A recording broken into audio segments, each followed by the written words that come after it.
Morning, it's 7:15. I'm on the northeast coast, just south of Newcastle. I was hoping to get some sea stacks and sea arches, but I actually can't get down to them, so I thought this will do. I've got the sun behind me, more or less, and in front of me I've got some nice cliffs with some holes in them, want for a better word, and in front of me here I've got a little foreground with some rocks and also the sea coming in and splashing over them. I've got my camera set up here. I'm going to turn you around, you can see what I'm seeing, and we'll see what images we can get from here before I get my feet wet. Okay, so I'm going to put you into camera so you can see what I'm seeing. I'm going to have to be really quick about this, so we can get a good image without me, say, getting my feet too wet. For me, it's just trying to get the balance here of the cliffs and the sea, and also some of the foreground here. Okay, this is getting a little bit sketchy. I have moved actually down closer to the sea, so I'm going to put it into camera and you can see what I'm looking at if I put you in here. So all I've got is the cliffs in the background there, with some rocks here in the foreground, with where the waves are just coming over and just covering them up, creating a nice bit of foreground interest. I don't really want to get too much sky in because there's not a lot going on in the sky at the minute. Maybe once the sun's come up a little bit, it will just start to light it up a little bit. But what I'm liking is the actual way the sun's lighting up the cliffs for me. So I'm going to take this shot and I'm going to post this one up.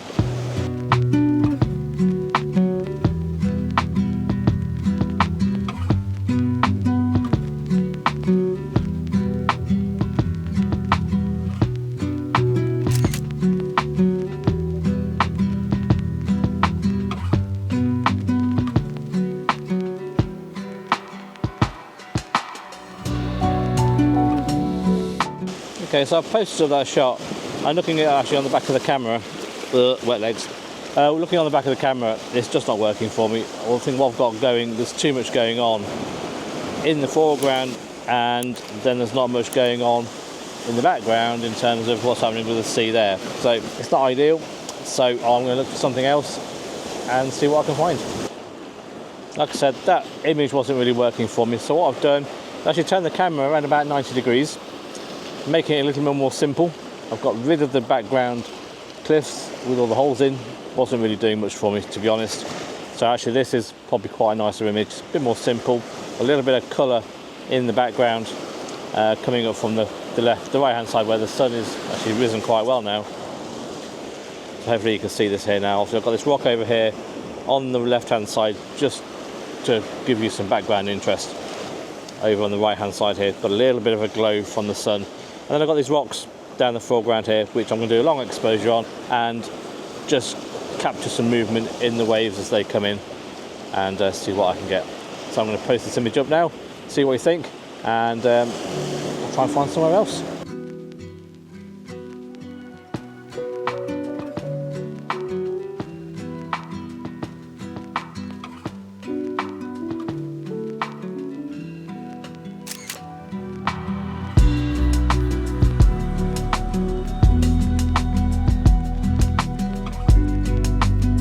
I've changed position slightly. I moved slightly to the right. The only downside about that is that I'm getting a bit wet, but I have got a little bit more interest now coming in the scene, which is just going on down the bottom here, where there's kind of just some breaks in the rocks. So I'm just playing around with that, and again I'll post these images up when I've taken them.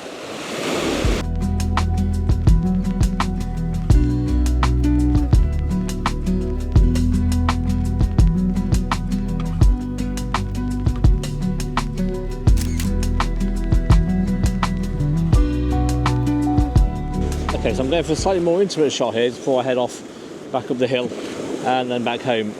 I've just got a little rock in front of me here, which occasionally gets surrounded and enveloped by the waves as they're coming in. So I've just got down low with the camera, just waiting for the right time when the water just goes around the rock, just creates some nice, really nice shapes in the water with the right shutter speed.